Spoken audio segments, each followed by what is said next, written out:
Nurse, hello? Is this Mr. Hayden Whitcomb? Hayden, yes. Who is this? Nurse, I'm Lena Rosario, a nurse with emergency services. Your daughter is lying unconscious on the street. Hayden, my daughter? Which daughter? Where? Nurse, Mari Whitcomb. She's unresponsive. We're stabilizing her and heading to St. Agnes. Do you have any medical history for her? Hayden, asthma maybe. I'm on my way. Narrator. Hayden Whitcomb, 48, billionaire, steps into the rain like a man being pulled from one life into another. Outside a convenience store, paramedics load Mari into an ambulance. Neon shivers on wet asphalt. Paramedic, we're taking her to St. Agnes. Please stay back. Hayden, I'm her father.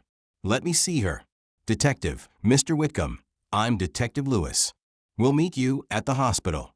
Right now, it's a medical emergency. Hayden, was she alone? Detective, witnesses say she collapsed after speaking to a young man. No obvious trauma. We're checking CCTV. Hospital corridor. Hayden paces. Evelyn, Mari's mother, arrives. Evelyn, they ran scans. They're running toxicology. Hayden, toxicology? Evelyn, they said Mari was texting someone. A contact saved as O. Hayden O. Who is O? ER.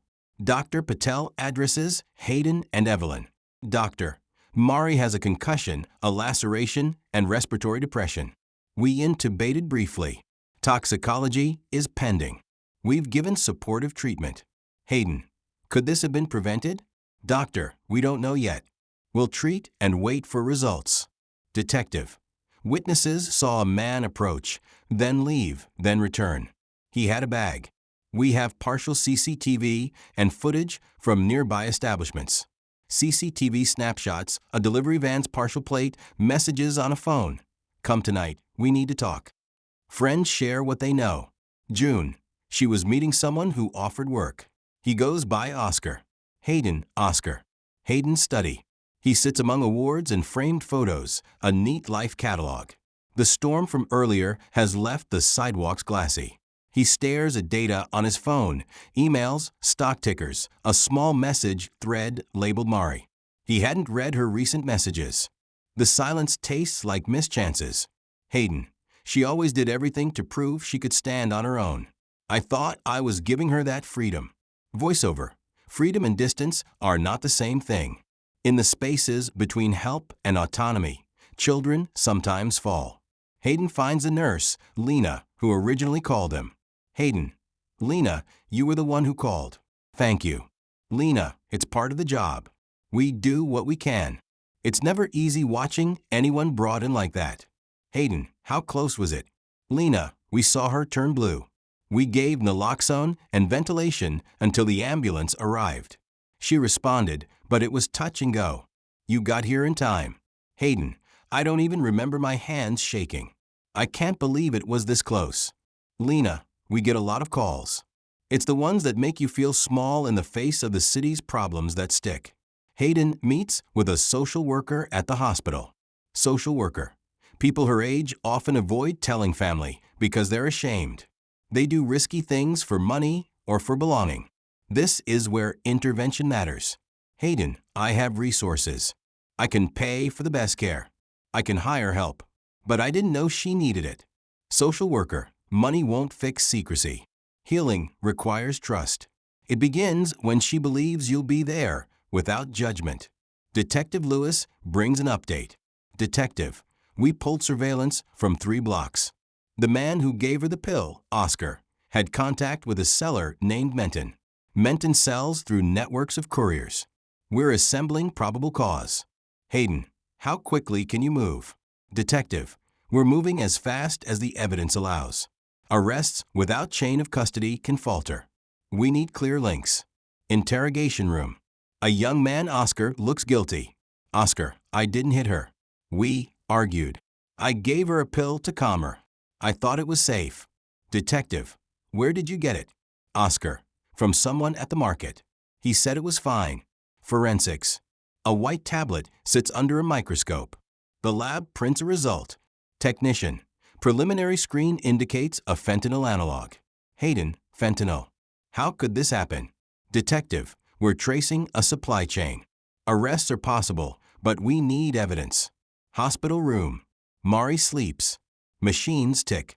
Hayden holds her hand like a talisman. Hayden, wake up. Please wake up. Detectives follow leads. A phone ping locates a van. Warrants are served. A small network is dismantled. Warrants executed. Officers uncover a stash at a warehouse, labeled bags, receipts, a ledger with names and cash amounts. Officer, we found messages recruiting young people with promises of quick work and cash. Detective, they targeted those who said they needed help. Hayden attends a press conference he did not want a headline. Journalists ask why a billionaire is speaking on an overdose in his family. Reporter, Mr. Whitcomb, why are you now funding harm reduction programs? Hayden, because almost losing my daughter made it literal. I can try to use what I have to change the harm. This isn't about PR. It's about preventing another call to a stranger in the night. Behind the camera, Hayden listens to Mari's voice messages she left before the collapse. Short recordings. Laughing with friends, complaining about money, a whisper about meeting someone who would help her get a break. Voice message, I can handle things. I'm almost there. Don't worry. His daughter's small, confident voice cracks him open. He realizes how much he had normalized her independence as invulnerability. Mari's hospital stay stretches into days. She wanders in delirium, opens and closes her eyes, asks for cigarettes, then apologizes, then sleeps. Hayden reads to her, awkward passages from books he loved as a child, trying to anchor her with his history. Mari, why are you reading me Dr. Seuss? Hayden, because I used to read it to your mother.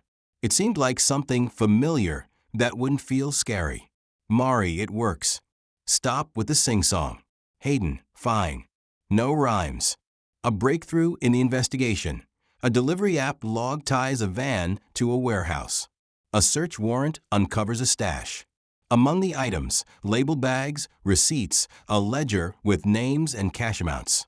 Detective. This ledger shows transactions matching the times of several recent overdoses. It's the pattern we needed. Community reaction is mixed. Some call for harsh prosecution. Others demand treatment over incarceration. Hayden sits in a circle at a community forum listening.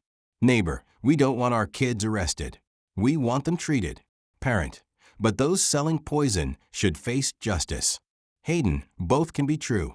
We can prosecute distributors while building out treatment and safe supply. We need to attack the problem from both ends. Counseling. Mari meets with a therapist and tries to find words for what happened. Therapist, tell me what you remember. Mari, he was nice. He said he knew people who could give me short gigs. I thought it was fine. Therapist, shame often hides choices out of desperation. Mari, I didn't want your pity. Therapist, you didn't have to carry it alone. That doesn't make you weak. Mari begins to volunteer at the Harm Reduction Center. She hands out kits. Each kit is an apology and an offering. She learns to listen to people telling their stories and feels both convicted and relieved. Mari, I thought of myself as invincible because I could disappear into small jobs and still get by. It was arrogance, in a way. Hayden, I was arrogant too, thinking my money could change everything without me getting my hands dirty. Mari, maybe this is how we change it. You help from the top. I help from the street. A fundraiser planning meeting. Hayden argues for accessible clinics, mobile outreach vans, and funding for peer counselors. He also insists on supporting prosecutions of suppliers. Hayden, treatment, prevention, enforcement. We need all three. The city's approach can't be binary. Advocate, we'll need buy-in from policymakers. Hayden, then we'll sit with them until they understand the urgency. Months later, the ring leader receives charges.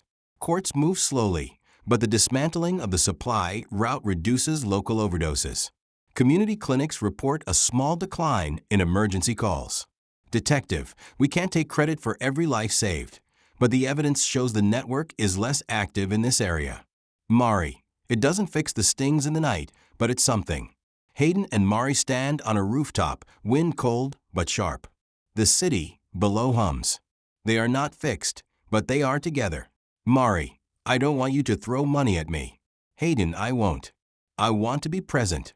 I want to answer your calls. I want to learn your language, not assume I already speak it. Mari, promise me you'll show up without judgment. Hayden, I promise.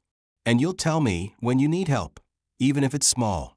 Mari, even if it's small. It's not the arrest, the press conference, or the money alone that marks the change.